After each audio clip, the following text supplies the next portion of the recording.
Here we go. I'm gonna drink first.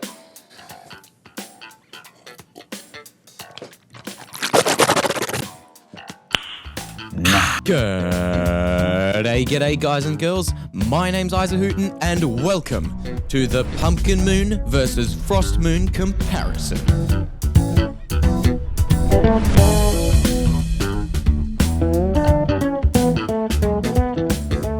Yes, hello. It's your boy, Skinny. Ladies and gents, welcome once again to today's comparison. Today, we put the Pumpkin and Frost Moon events under the microscope and analyze all the enemies, drops, and bosses to ultimately decide once and for all, which is better, the Pumpkin Moon or Frost Moon?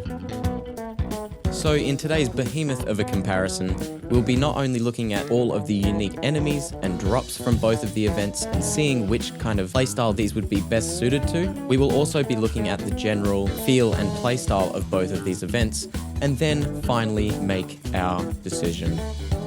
Before we get into all of that though, let's take a quick look at how to best approach these lunar nightmares.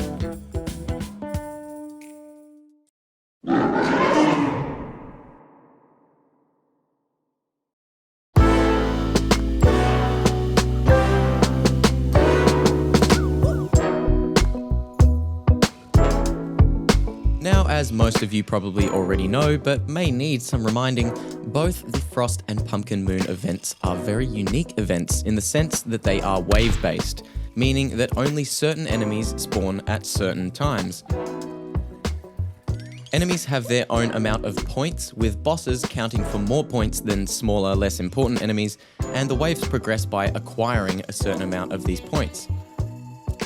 Each of these events consists of 15 normal waves plus 5 bonus waves that have increased drop chances for all of the enemies, but these come at a cost of being much more difficult.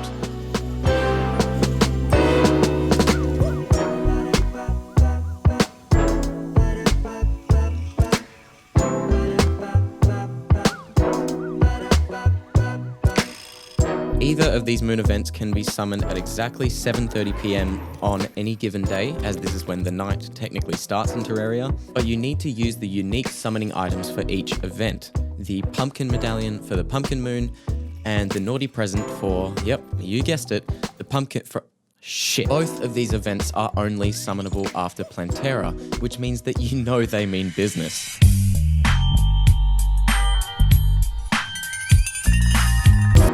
Though I wouldn't recommend fighting them until you at least beat Golem and can get some very heavy armor and weapons, because you will be needing them.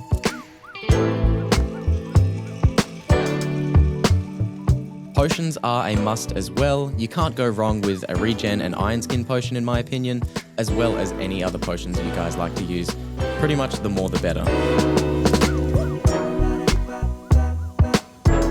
Now, since these events are incredibly difficult and challenge the players with even the best equipment for this stage in the game, making an arena really is the key to success. Never give up, never surrender. Setting up an arena with a pit in the middle, as well as lava walkways and traps, is what I recommend, as all of these will do passive damage to the enemies, as well as block some of the attacks.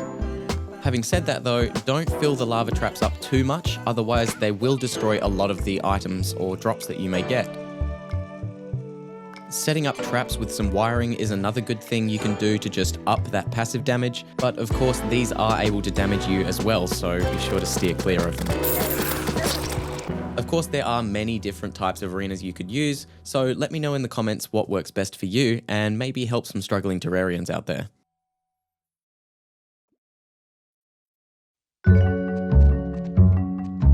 So, moving forward via seasonal order, the Pumpkin Moon features 7 unique enemies, whereas the Frost Moon features 12.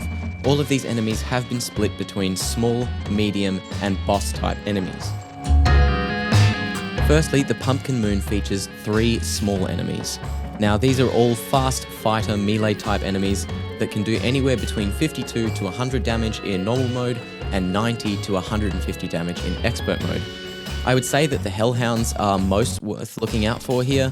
Due to their high mobility and damage output, they can tank a lot of damage and easily overwhelm you if you stay still or stay on the ground, which is why having a floating platform in your arena is so useful. The scarecrows and splinterlings are kind of just the grunt enemies of the pumpkin moon, as they don't really do much and you can kill them pretty easily. It is really worth killing the splinterlings as well, as they drop the spooky wood, which is used to make the spooky armor. There are two medium enemies that are definitely worth looking out for in the pumpkin moon, the first of which is the poltergeist.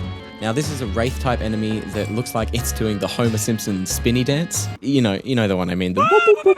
Oh, wait a second, you know what, I've just realized those are pieces of furniture.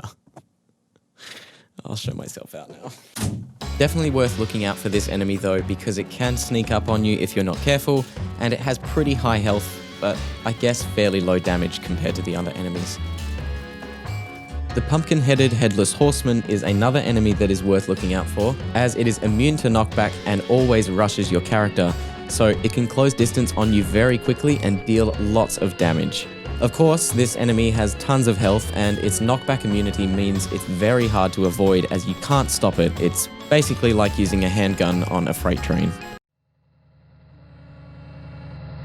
However, the horseman is a tall enemy, so it can be blocked by 4 tile gaps, and it can't jump very far, so it's good to stay on high ground or somewhere where he can't reach you. Now, I know what you're wondering, but despite the name, he doesn't actually drop the horseman's blade. I know it doesn't really make sense to me either, but he can drop the pumpkin mask though, so that's nice. I mean spooky!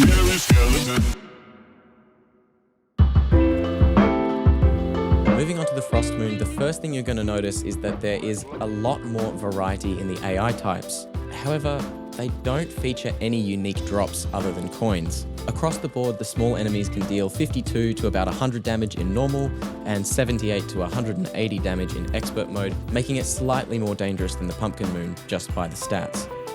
However, the real danger comes from the variety in the AI types, as there are flying types, fighter types, there are mimics, and there are also archers which fire projectiles at you. Taking a quick look through these, I would say that the present mimics are very useful as they drop a large amount of hearts, which is about 5 to 10 per mimic. This can give you 100 to 200 easy healing, but they can surprise you if you move around a lot in a big arena, as they behave just like regular mimics until they get hit, or until you get too close. The gingerbread men, zombie elves, and elf archers are all pretty standard enemies. However, the elf archers can be very dangerous, as they do a lot of damage and they usually stay pretty far away. You can put up blocks around your character to easily block the arrows, or if you extend your lava traps far enough, they'll normally just passively die when they're out of range. The only really unique small enemy is the Flocko. You listen to Waka Flocka at all? Flocka? Flocka. Waka Flocka? Yeah, Flocka! Waka. What the f you thinking, nigga? And he's a flying, dashing enemy that appears around wave 11 and always comes with the Ice Queen. Flocko can be very dangerous as it can close distance on you very quickly and surprises you with a high damage attack. Again, with the medium enemies in the Frost Moon, we see that there's a lot more variety than there is in the Pumpkin Moon, and as such, I would say these guys are quite a bit more difficult to deal with. The Nutcracker is unique because it's a 2-stage enemy that grows in damage and defense when it falls below half health. It starts to jump and twirl around in its 2nd stage, which is kind of graceful in a way. The Yeti is... Ooh, whoa. The Yeti is basically just a big beefy boy that absorbs all of the knockback and has very high health and a high attack, so best to just sit back and pick it off from a distance. The Krampus, which is basically just a knockoff Yeti, or the Yeti is a knockoff Krampus, however you want to look at it, it's another big beefy boy that is essentially just another pincushion. It does, however, contribute 18 points to your wave goal, so it is a very high value target. The Elfcopter is definitely the most annoying of the smaller enemies in the Frost Moon, as it just hovers around and fires bullets at you that deal a fork ton of damage. Like, holy crap. They have very high health, and the bullet rain can quickly overwhelm you. So basically, these are high priority targets. So when we look at just the smaller enemies from both events, what's worthy of a mention is the fact that even though it has less unique enemies, the Pumpkin Moon features 3 unique drops, one of which is the Spooky Wood, which is incredibly useful if you're a summoner kind of guy. Overall on the difficulty, I'd definitely say the Frost Moon is more difficult due to there being several flying and ranged enemies which can make life an absolute pain. It is a shame that there are no unique drops from these enemies to sort of balance out their more challenging nature, but maybe this is where the bosses balance this out. Maybe.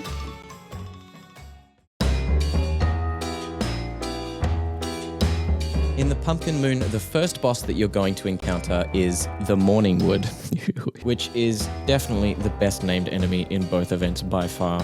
Boys only. Sorry, ladies. The Morning Wood is a giant living jack-o'-lantern tree thing that has two unique attacks. One, a flaming wood volley that can pass through blocks and deal about 150 to 300 damage in expert mode. And two, jets of sparkling flames that sort of sit on the ground and burn over a period of time. The Morning Wood is definitely a boss to take down quickly, as the wood volleys can be very disruptive when fighting other enemies, and it also gives you 75 points towards the wave goal, which feels like a lot of points considering how easy it is to beat with long-range weapons. Of course, the Morning Wood is just the precursor to the Pumpking. It's really hard to say that and sound badass, isn't it? The Pumpking.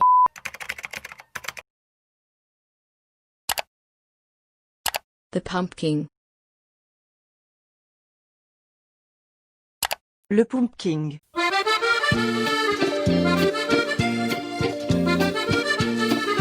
The Pumpking is the biggest and the baddest that the Pumpkin Moon has to offer, giving you 150 points towards the wave goal when you defeat it. The Pumpkin is a giant flying pumpkin guy, and no, he's not a king because I don't see no crown.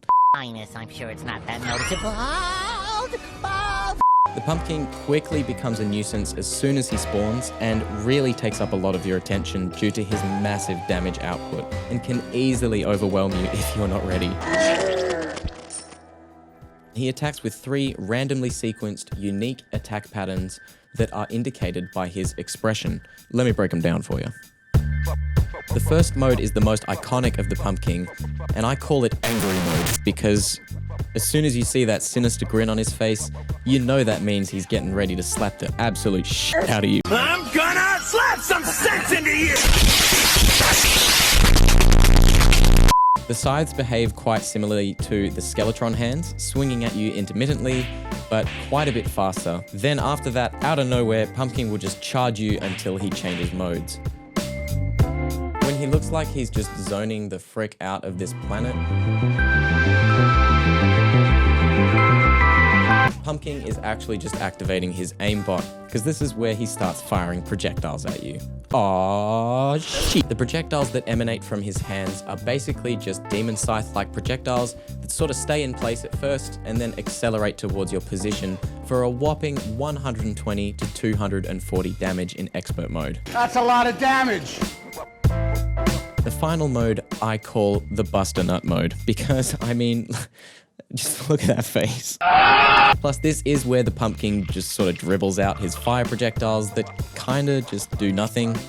They do a little bit of damage, but yeah, they're pretty easy to avoid, so this is a great chance to do some mad damage in return. The Pumpkin will despawn if you die, meaning you will have to fight a new one fresh, but this is the same for the Ice Queen too, as they are both the most difficult and most rewarding bosses from both events. A decent strategy to fight this guy is to use homing weapons like chlorophyte bullets, a possessed hatchet, or the flare-on, as he is quite mobile, but generally he tends to stay above your character, so any high damage output weapon that is semi-accurate will do the job.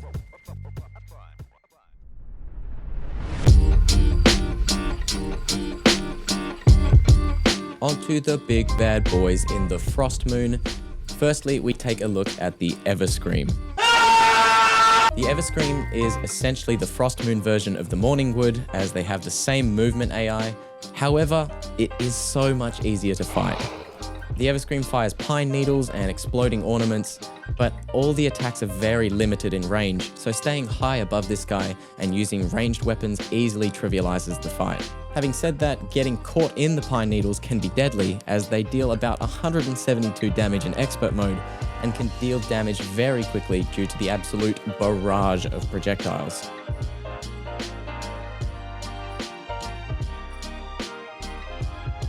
With no Pumpkin Moon equivalent, the Santa NK1 provides nice variety to the Frost Moon, but this boss is seriously so freaking annoying and is actually one of the highest damage output enemies in the entire game. What makes him so dangerous is that he has a great variety of attacks and they are devastating from long or short range. Santa NK1 can either fire his chain gun, which fires bullets at the player, ouchie ouchie, lots of damage, holy crap. That's a lot of damage. The second phase causes SanK1 to launch presents really high and then these rain down via parachute from above, causing damage on contact. Definitely one of the most annoying attacks that can disrupt you easily due to their ability to travel through blocks and cause really high damage. However, this is quite inaccurate, so you can dodge it pretty easily. The third phase is a rocket barrage that can travel through blocks. More damn block-piercing attacks. This boss is honestly the bane of my existence. SanK1 also drops these large spike balls the more it gets damage, and it is best to avoid these at all costs, as they deal 160 to 320 damage in expert mode. Damn, that's a run killer right there. It is easier to fight him if you remain above him, however tanking the damage is definitely not advisable as he can rip through high health and high armor characters like it's a hot knife going through butter. So staying mobile is necessary when fighting this guy. Now onto the Frost Devil herself, it's May, I mean the Ice Queen. I can't wait to get started. Equivalent to the Pumpking in the Pumpkin Moon, the Ice Queen is also a high damage, high health flying boss that also gives 150 points towards your wave goal when you defeat her. Again, similar to the Pumpkin Moon, she becomes a super nuisance upon spawning and basically requires all of your attention to reliably take down. She can do insane damage and disrupt you very easily as she can apply frozen and chilled debuffs to your character.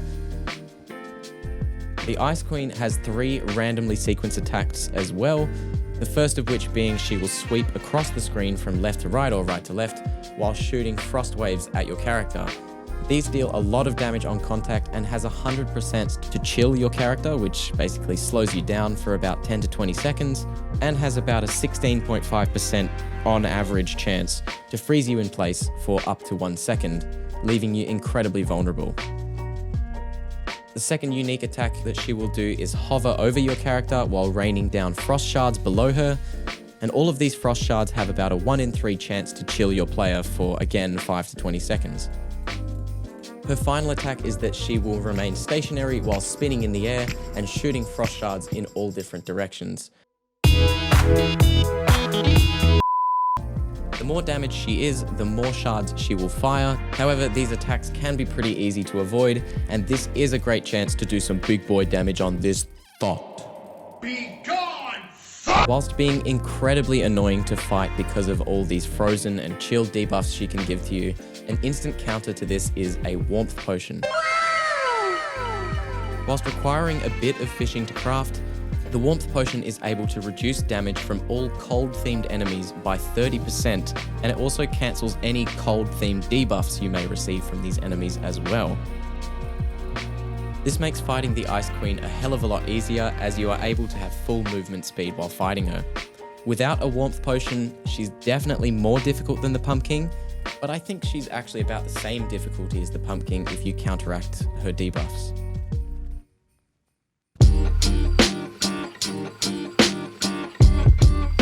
So comparing the Pumpkin and the Ice Queen side by side, we see that they each give you 150 points to the wave goal, have 3 unique attacks, and are basically just a general nuisance. However, they are of around the same difficulty, so where this really gets interesting is their unique drops. Let's take a look.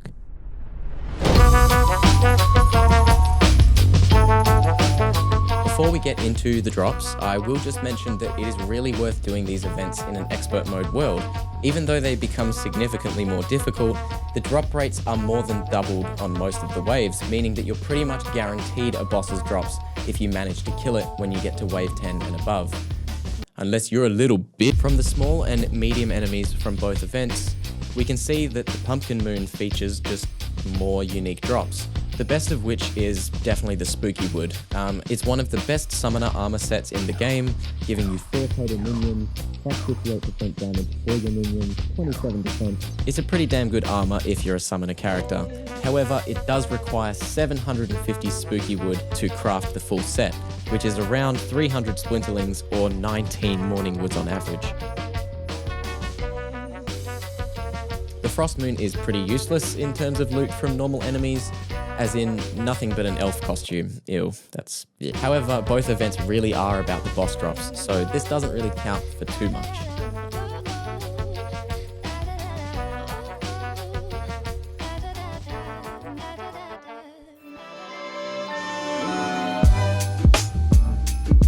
From a quick look at the Morning Wood and Everscream drops, we can see that items from the Morning Wood easily benefit Ranger and Summoner characters, and the Everscream drops benefit Warriors like melee characters or Mages. For Rangers, the Morning Wood drops the Stake Launcher, which is a crossbow weapon that can deal about 100 range damage and has auto fire and can pierce up to 10 enemies. Damn, Daniel! It has high velocity projectiles, has an 1000% damage boost against vampires, and is easily one of the best ranged weapons in the game. For summoners, the Morning Wood drops the Necromantic Scroll, which is an accessory that gives you 1 extra minion and plus 10% minion damage. This can be used in combination with the Hercules Beetle to make the Papyrus Scarab. Oh my god. Oh, hey guys and girls, it's your boy Isahooten from the future. Wow. 1.4. 1.4 has brought so many cool changes to Terraria. One of those things is the new expert mode drop for the Morning Wood. This is a little odd as no other event boss, not even the Pumpking or the Ice Queen, have expert mode drops, but here we go, I guess. So the Morning Wood drops something called the Witch's Broom, and this is basically just an indefinite flying mount. It can't travel very fast, reaching only a top speed of about 41 miles per hour, which is about 30 blocks per second, but it does provide indefinite flight, which is an ability that can be gained from several sources at around this stage in the game, so ultimately I'd say that this mount is useful if you don't have anything else, or don't have very good wings or something, but better mounts come along pretty quickly to replace it. For melee characters, the Christmas Tree Sword dropped by the Everscream is honestly not super useful. Alright, cutting in here again because Master Mode has done pulled a sneaky on us. The Christmas Tree Sword has been reworked, and honestly thank goodness, because the description I had written here before was less than flattering, shall we say. It now fires several ornaments that travel a short distance before stopping and then dropping to the ground. It differs to before, as now it fires 5 ornaments instead of 1, but the projectiles don't go as far. The projectiles now seem to hit up to 2 enemies, as in they're able to pierce once, but now they only do about half the sword's damage, instead of being about equal in 1.3.5. The biggest change I'd have to say, however, is it now auto swings, which was a desperate upgrade, seeing that most hard mode swords around this stage all auto swing. All in all, I think it has been a good rework, and it makes it slightly more viable, now being a better crowd control weapon, being able to carpet bomb an area, but ultimately it is still kind of average in the scope of everything. Yeah. The Razor Pine, which is dropped by the Everscream, is an amazing magic weapon. It has an insanely fast use time and summons 2 to 4 pine needles per use, meaning it has an incredibly high damage output due to its insane barrage capabilities. Each of these pine needles deal about 48 damage, it has a low mana cost, and due to these projectiles being affected by gravity, it is good for effectively carpet bombing an area. This weapon also synergizes extremely well with the Spectre armor, giving you massive health regen. Both the Morning Wood and Everscream drop a hook and wings. The hooks are exactly the same, reaching about 34 tiles, But the morning... Whoa, okay, the future is pretty cool, isn't it? Again, as of 1.4, wings in general have just been reworked across the entire progression. They now have a smoother progression and smoother power scaling, shall we say, across the whole game. And thanks to this, all wings obtained from these two events now reach the same height of about 107 blocks. They do this all at the same speed because, let's face it, they're all obtained at around the same point in the progression, which is really why we're doing this comparison anyway. Technically, the Morning Wood does provide you with the Summoner armor as well from Spooky Wood, and it gives you a pretty cool light pet. Hey again, guys. Another cool thing that Journey Mode has added is Master Mode, and in Master Mode, everything is just a hell of a lot more difficult than Expert Mode, so yeah. I hope that explains that. The cool thing about Master Mode is that they added a 25% drop chance for a light pet or a mount to drop from all of the bosses, and each of these are unique to that boss. So the Everscream, for example, drops a light pet, which is, pretty cute, but it doesn't do anything, so it can, just get out of here. But the Morning Wood drops the Hexed Branch, which is a Running Man tree mount that can accelerate really quickly to reach pretty high speeds, a maximum of 81 miles per hour, which is about 60 blocks per second. This mount does cause around 100 damage to enemies when it reaches high enough speeds, which is marked by a yellow sparkle, and it also makes you impervious to damage in this state. The drawback to this mount is it is only effective on land. Having no double jump means its vertical movement is very limited, but it is very fast for long stretches of flat blocks like Betsy Arena. So ultimately, the Morning Wood definitely wins out in terms of the Master Mode drop, but I think the Hexed Branch is somewhat comparable to the Sand Tank's drop. So I'll see you guys very soon. The Santa NK1 is an amazing boss for ranged characters, as it gives you incredibly useful ranged weapons. Firstly, the Elf Melter, which is basically just a post-Plantera upgrade to the Flamethrower, deals about 60 damage and inflicts the on fire debuff to any enemies in front of it. However, this doesn't really matter, we're not concerned about this, because where it gets really freaking good is the Chain Gun. This weapon is easily one of the best guns in the game. I'm in love with this weapon, I love this weapon so much.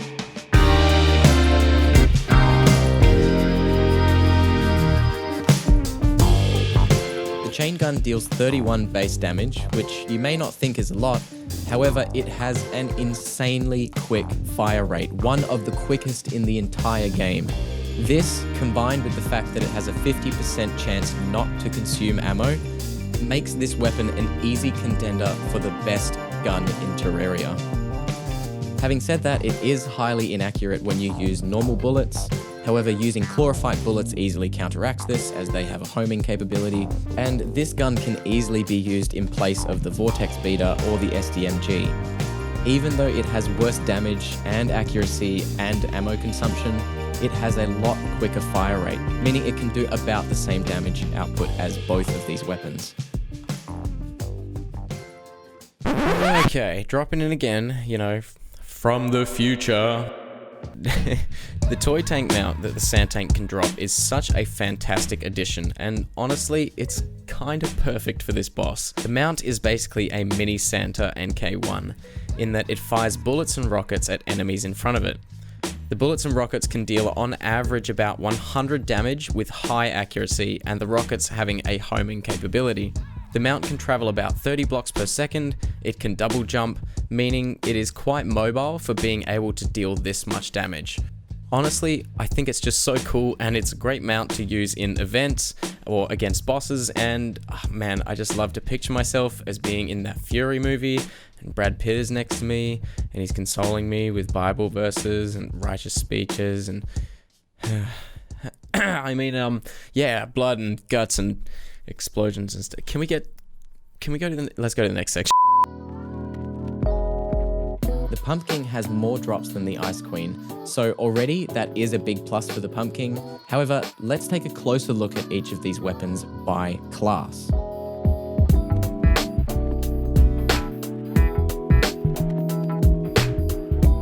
Firstly, for melee characters, the Pumpking drops the Horseman's Blade. This blade does about 75 damage and summons homing pumpkin heads upon striking an enemy. The pumpkin heads are summoned from the corners of the screen and do about 1.5 times the damage of the sword itself. Each individual strike makes a pumpkin head appear, meaning that segment enemies like the Destroyer will cause tons of these heads to spawn.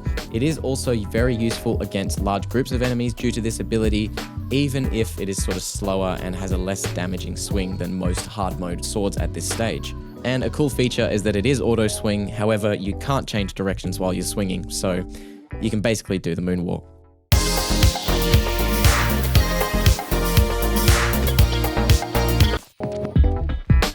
The Ice Queen also drops a melee weapon, which is called the North Pole.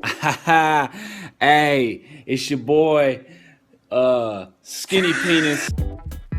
This, instead of being a broadsword, is a spear type weapon, and it also fires an icy spear projectile, which is affected by gravity, but leaves a trail of carpet bombing snowflakes. The projectile that the North Pole fires does break on contact with an enemy or on a block, meaning that this is primarily used for the carpet bombing ability, or to control large amounts of enemies in front of you due to its piercing spear attack. The projectiles are affected by liquids, the direction of the weather, and they only deal about 45 damage, meaning that they're not incredibly useful. For ranged characters, the Pumpkin definitely has more variety, as he either drops the candy corn rifle or the jack-o'-lantern launcher. The candy corn rifle again uses unique projectiles called candy corns, who'da thunk it, and has a 33% chance not to consume any ammo. This weapon auto-fires candy corn that can penetrate enemies and ricochet up to 5 times, meaning that it can deal a lot of damage in tight spaces or against groups. The jack-o'-lantern launcher is basically just a Halloween-themed grenade launcher, as it fires very bouncy, explosive jack-o'-lanterns. The good thing about this weapon is that there is no self-damage from the explosion, so it's useful for close encounters with groups of enemies. The Ice Queen only drops 1 ranged weapon, however, I would say that it is the better of the 3 ranged weapons, because it's basically just a homing rocket launcher. I mean, you can't go past that, right? There is no self-damage from these rockets, the splash damage is insane against groups of enemies, and it's basically just a useful weapon all around. Onto the magic weapons for both of these bosses. The Bat Scepter, which is dropped by the Pumpkin, is basically just a Halloween version of the bee or the wasp gun. It fires homing bats that are able to attack enemies, and fires 1 to 3 of these bats per use. Due to its low mana cost though, this can quickly swarm an entire area. However, the bats are destroyed on contact with blocks or enemies, meaning that continuous use is definitely needed to do any sort of impact. The Ice Queen, on the other hand, drops the Blizzard Staff. No, not the game dev team that takes way too long to release Overwatch heroes. What's up? This is Jeff from the Overwatch team. This magic weapon, dealing about 58 magic damage, is basically just a scuffed lunar flare. It showers icicles from above your cursor per use, but these projectiles are not able to pierce blocks or enemies. It is still a very good area of effect weapon and is able to attack enemies all the way across your screen, but it is only really effective in open spaces and can't be used underground very well. For summoner characters, the Ice Queen offers you diddly squad. And now, thanks to Journey's End, the Pumpkin offers you not 1, but 2 summoner weapons. Firstly, the Pumpkin drops the Raven Staff. It is a very effective weapon for any character, as the Raven is quickly able to fly around and attack enemies, dealing about 37 damage in the process. It's just a great weapon for passive damage. And secondly, summoners, rejoice! Journey's End has blessed us with new mounts, new summons, and an entirely new class of weapon. Whips. Whips. Yeah. Whip. Without straying too far into 50 Shades of Grey territory, look, I know some of your minds went there too, whips in Terraria are actually summon weapons, in the sense that they make your minions target the striked enemy. What makes whips particularly useful for summoners is that even though they are considered summon weapons, and so cannot deal critical hits, they instead apply unique damage bonuses to your attacking minions in addition to their regular damage stat. These damage bonuses are technically debuffs applied to the enemy, and often serve to increase your minions damaged against that particular enemy for around 4 seconds. An example of this is the whip that the Pumpkin can drop, which is called the Dark Harvest. This is the third most powerful whip in the game, and inflicts a dark energy aura to the target. Every time a minion then attacks that enemy, the dark aura flares out and damages nearby enemies for around 10 damage. For this reason, the Dark Harvest is an excellent choice for events, as the player can focus on the mini-bosses while the dark energy kills nearby smaller mobs. The whip itself can deal 100 summon damage, and will also give the player an attack speed buff called Harvest Time. Pizza time. So there you have it, that's what a whip is. And this particular weapon pairs extremely well with the Raven Staff, and it just means that out of the two bosses, actually of the two events, the Pumpkin Mood is uncomparably more useful for summoners. That's basically it for the weapon drops. However, both bosses drop pets. The Pumpkin drops a spider pet that is just adorable. Oh, Jesus. And as I mentioned before, from Master Mode, now each boss has a 25% chance to drop a pet, light pet, or a mount. So obviously this section comes down to personal preference, but damn, I just love this Pumpkin light pet. It looks so badass, and it's like the little pumpkin flying next to you and changing heads, and it's like, oh man. And finally, the Ice Queen drops the reindeer bells that give you a reindeer mount. Wait a sec, is that Rudolph? I said, Rudolph, my friend, once more will you lend? Overall, I'd say the Pumpkin is just better in terms of drops. He has much more variety for each kind of playstyle in Terraria, all with very high damage and utility. The ranged and magic weapons from the Ice Queen tend to be higher in damage, but the Pumpkin does offer very strong alternatives, and also provides a summoner weapon. So for each class, when comparing them side by side, here are my picks for the best weapon out of both bosses' drops, even though all of them are very useful and should still be used together. Now, having looked at the general difficulty of both of these events, as well as the unique enemies and drops you can get from both, it's time that we get to the moment of truth. Some things to note before I make my final decision is that both of these events are super useful for all characters. Having said that, each moon is slightly different in terms of which kind of playstyle it benefits most. This is a tough decision. I mean, really, both events are super useful events and provide insanely useful items, but ultimately, if I had to choose to use weapons and items from one moon or the other, I would have to choose the Frost Moon. Okay, hold up. Before you go flaming me or typing out comment essays, I really think this does come down to personal opinion. Both events have so much on offer, and I think each serves a particular purpose. The Frost Moon, in my opinion, whilst giving you less items, gives you higher value items. The chain gun, the snowman launcher, the razor pine, the blizzard staff, these are all items that are extremely useful in many situations and have very high synergy with a lot of ammunition and armor that is available at that time. Ultimately, I'd say you'd pick this moon if you were more of a ranger or mage type character. The Pumpkin Moon, on the other hand, you really can't go past it. It is a more versatile event that gives items and drops for any type of playstyle in Terraria, and provides a much needed boost for summoner characters, but this comes at a sacrifice of having items that are slightly less powerful for the other characters. Lots of these are still super useful. The Horseman's Blade, the Bat Scepter, and the Raven Staff are all super useful weapons for any character, unless you're doing weapon-specific characters. Ultimately, I would say this moon is more powerful for melee and summoner characters. Besides, these are both incredibly fun, visually stunning events that really allows you, the player, a sense of just how capable you are as a Terrarian, taking on massive hordes of enemies and ultimately reaping the rewards, many of which can be used together to make a pretty badass loadout. So, in the end, can't we all just get along? No, we can't, because this is the internet. Frost moon, best moon, vote in the poll. We will teach the filthy pumpkin mooners to bow down to the one true moon. Yeah! Hell yeah, I love democracy.